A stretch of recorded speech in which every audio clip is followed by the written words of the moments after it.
Mr. Azmun Ahmad, Chairman of the Association of Muslim Professionals, Mr. Nizam Ismail, Chairman of the Organizing Committee today, distinguished guests, ladies and gentlemen, a very good afternoon to you all.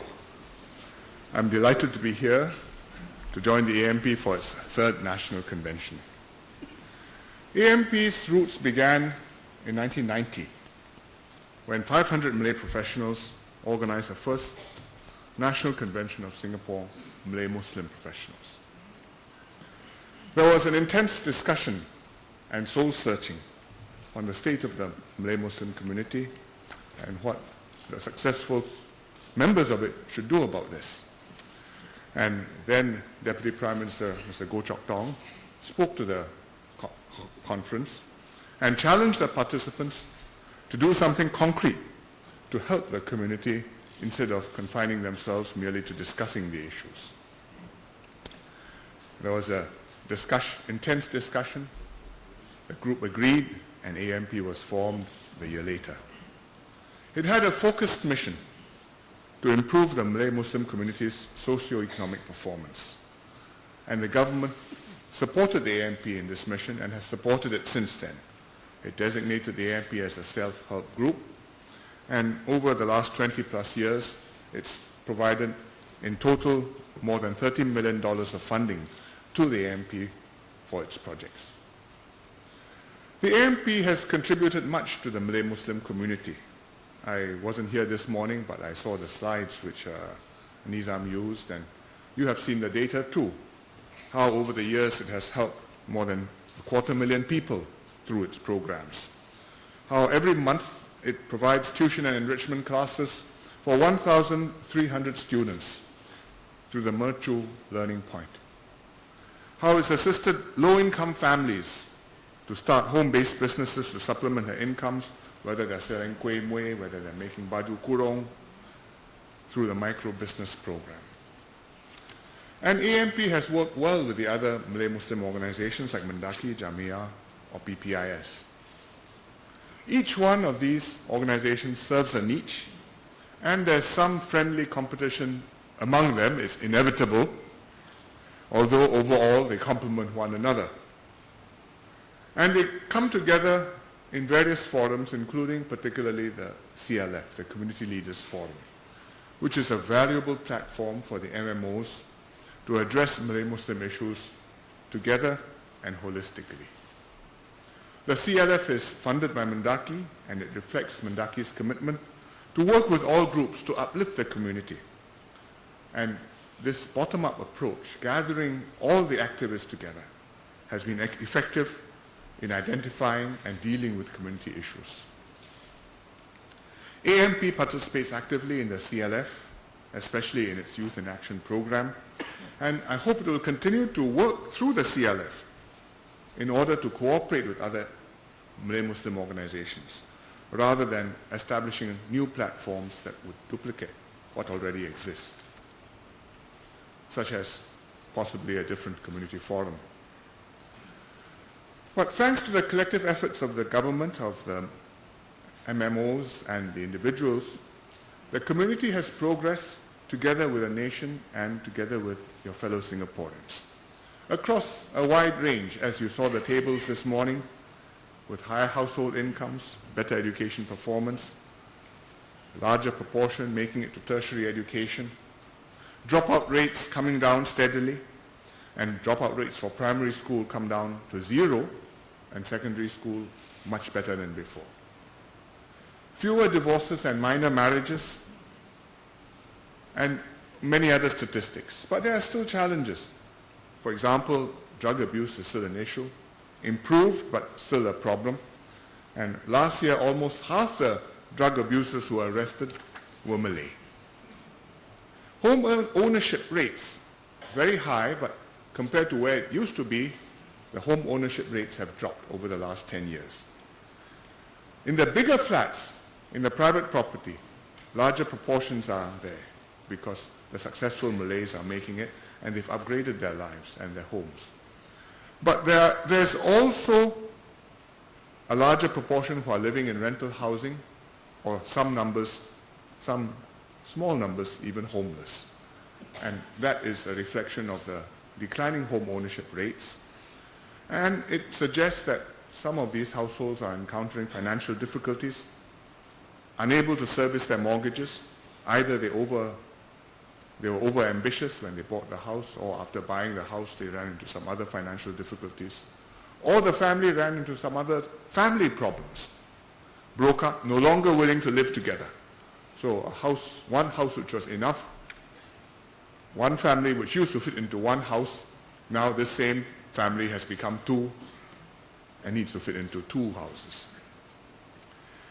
These are problems which we cannot ignore, but I think we should take a balanced view, and overall I would say the Malay Muslim community has done well. And it has done well and achieved what it has achieved in a meritocratic system through its own efforts, individually, collectively, and also hand in hand with the government, but without any affirmative action. And there are not very many other communities in the world which have made this progress and can say this. I read the AMP Journal, the publication you put together, prepared for this convention. It's a good report. It's well presented. It's thoroughly researched. The slides are clear. The trends are clearly explained and analyzed. And you've pointed out where the community has made the most progress, household incomes, educational attainments, and where there are still problems or there's room for improvement, like the employability of older Malays or like the proportion who are going to university. One issue which is in the report, and which I'm sure you must have talked about this morning, is the question of absolute versus relative performance. Should you measure yourself from where you are and just compare how you are doing, or should you compare yourself as if it is a competition with the other communities and try and race and catch up or get ahead? It's a long-standing concern. It's not something which has just come up. It's natural that as the Malay Muslim communities progress, so will the other communities in Singapore. And in some areas, the gap is closing, but not in others. The Malay Muslim community started from a lower base. You have more room to go, but at the same time, you have not maxed out. So you started with a small proportion making it through PSLE. Now almost everybody makes it through PSLE. You started with not so many owning houses, now more than before when you started. You began in the job market with very few graduates and professionals. But today, graduates and professionals who are Malay are not so few and are quite visible. So I think there are some areas where you are closing, some areas where the gap is still there. But I think that we can't ignore them, but we should not just focus on the difference between the Malay community and the other communities. Because, first of all, it's a moving target. So if you are measuring how well you are doing, I think you have to see how well you are able to do from where your starting point is. Because if the target moves, it may not be because you did not make progress or you did not do work, but because the circumstances have changed, and the other communities may have done better, may have done worse. Those are things which are not within the Malay Muslim community's control.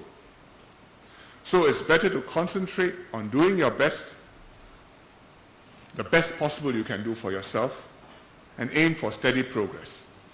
Make it step by step, year by year. And gradually, from one year to the next, do better, little bit. But from one decade to another, do better dramatically. And I think if you look at the trends, if you look at the charts, you will see that.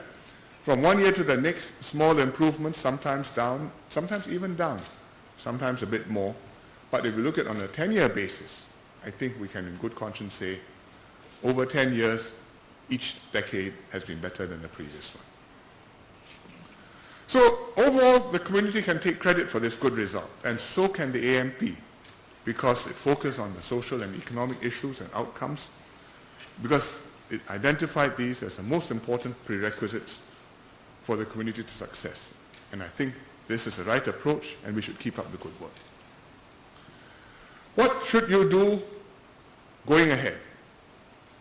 In a new position with a new environment, I think it's timely to have a rethink, to reconsider what your strategies are and your approaches are. And I'd like to suggest 2 priorities for AMP. First, to continue to focus on improving the social economic performance of the community.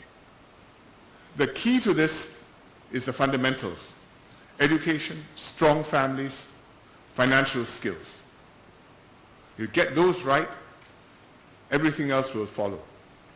In the job market, in terms of your social economic attainment, in terms of housing, in terms of your leadership. That is what AMP was established for, and that is why the government continues to support and to fund the AMP. The second emphasis I would suggest is to help all segments of the community, from the most successful to those who are most in need. Because we're looking at a pyramid in the Malay Muslim community, and each segment of the pyramid has got different challenges and different needs. And if you only focus at the top, you will ignore the problems of those who are further down. If you only look at the people who are at the bottom, I think you will demoralize yourself, and you will fail to notice the good progress which is being made by the people who are much more successful and who are becoming more. So AMP has to take care of the whole pyramid. Tailor your strategies to the different segments and lift the whole community up by pushing up each segment of the pyramid simultaneously.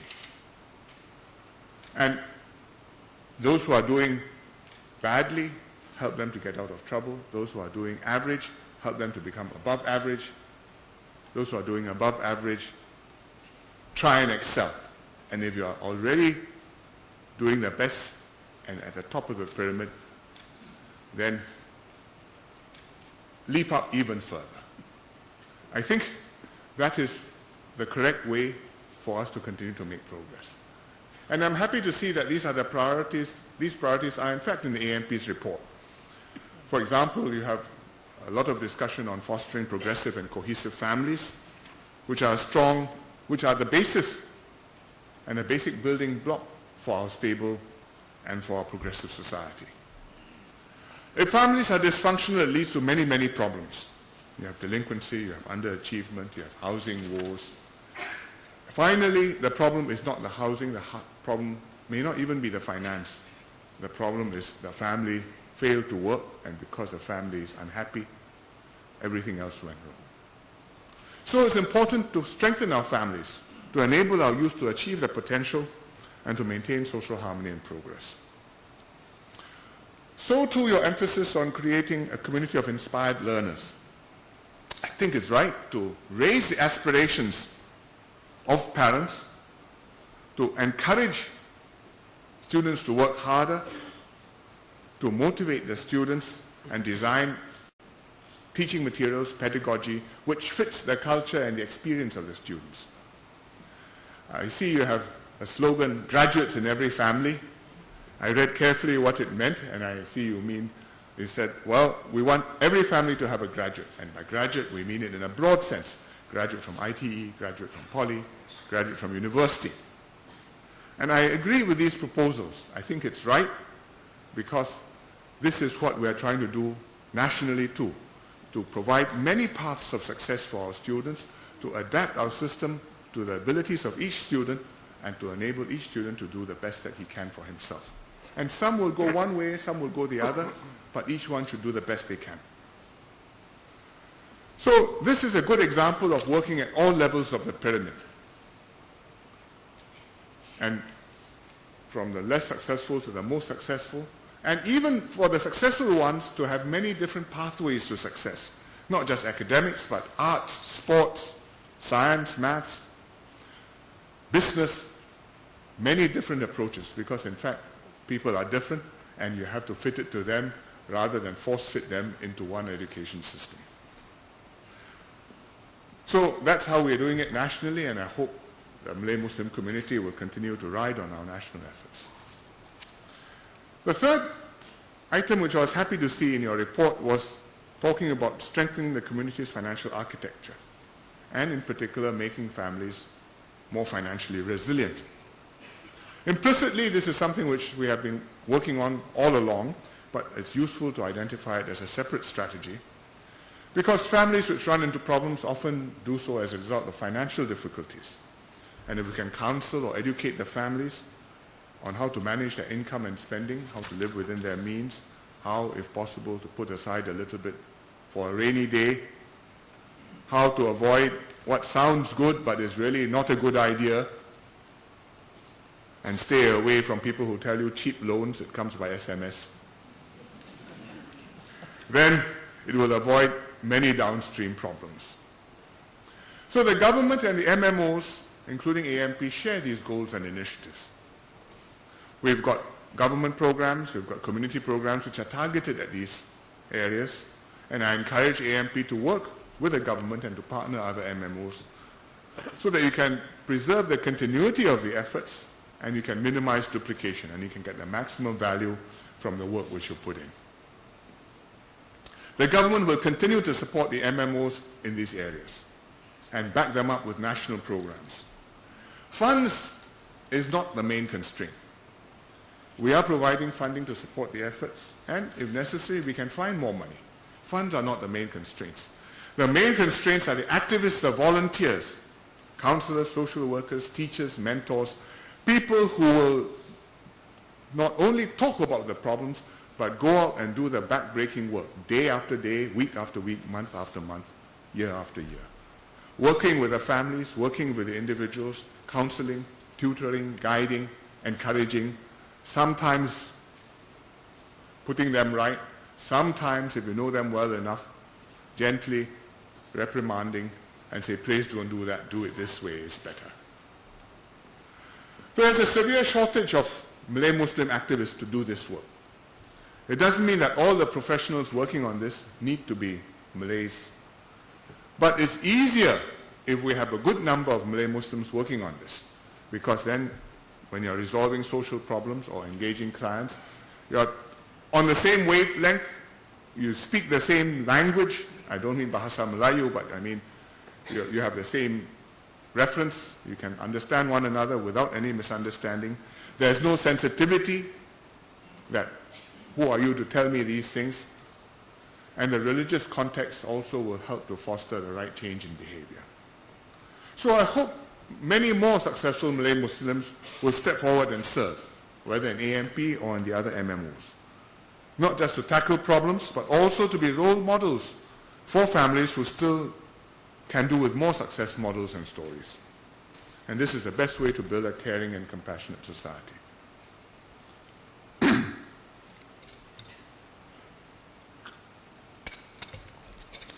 I noticed there was one other new strategy in the AMP report, and it was entitled Repositioning MMOs into Organizations that Engage a National Inter-Ethnic Issue-Oriented Agenda. I wasn't quite sure what exactly AMP had in mind on this, so I asked, what are you thinking about? And I understand from the explanation that one motivation is that AMP feels that issues which affect the Malay Muslim community, whether it's dysfunctional families, whether it's education, whether it's drugs, cut across all communities in Singapore and are really national issues. And AMP believes they should be addressed by the government as national issues and not just as community issues. And on these issues, AMP would like to contribute to the national discussion and not just be doing their own thing by themselves.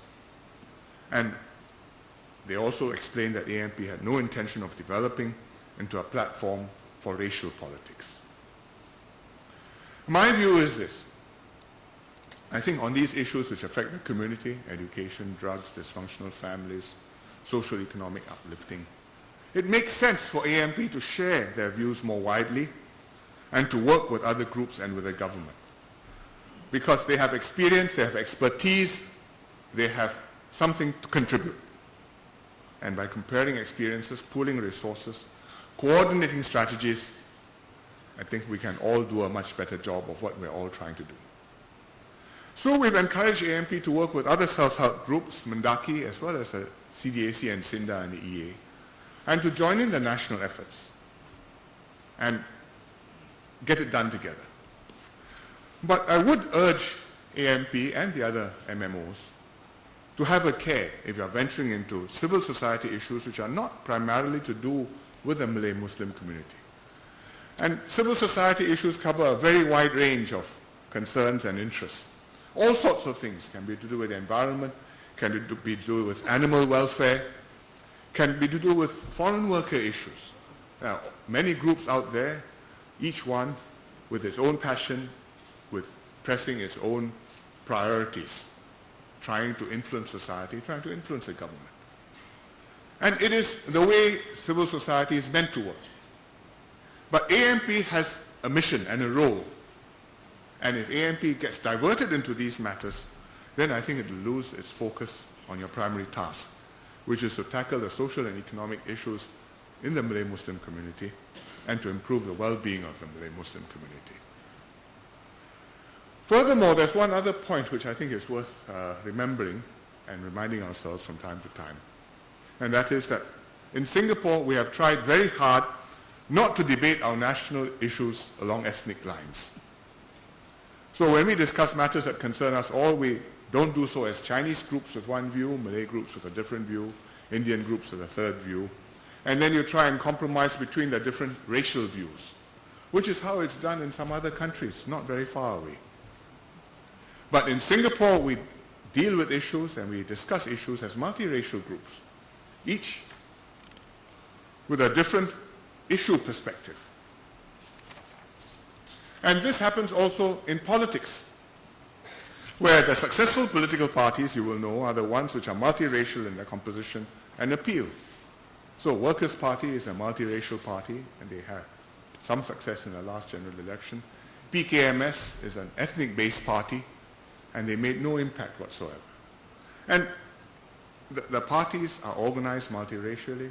They present views which take a multiracial perspective and tend to the moderate middle ground, and I think that's good for Singapore. It's good for the minorities too, because then the minorities have a voice, and then we can all gravitate towards a common understanding, shared identity, and we can all live harmoniously together. The Malay Muslim community has integrated well with Singapore in general and with other communities. It's worked closely in order to enhance mutual trust and racial harmony. It's overcome many challenges together, whether it's 9/11, whether it's JI, whether it's the uplifting of the community through sustained long-term effort. And therefore, Malay Muslims have progressed with other Singaporeans. I think this is a big picture which we must not neglect when we focus on individual issues, when we focus on problems, or indeed when we focus on specific exciting success stories. Look at the overall picture of Singapore integrated, harmonious, progressing to the best of our ability, and in reality to a very considerable extent together. This is what we have been able to do, and AMP has made important contributions to this effort and to the community, so I hope you will maintain your focus and keep up your good work.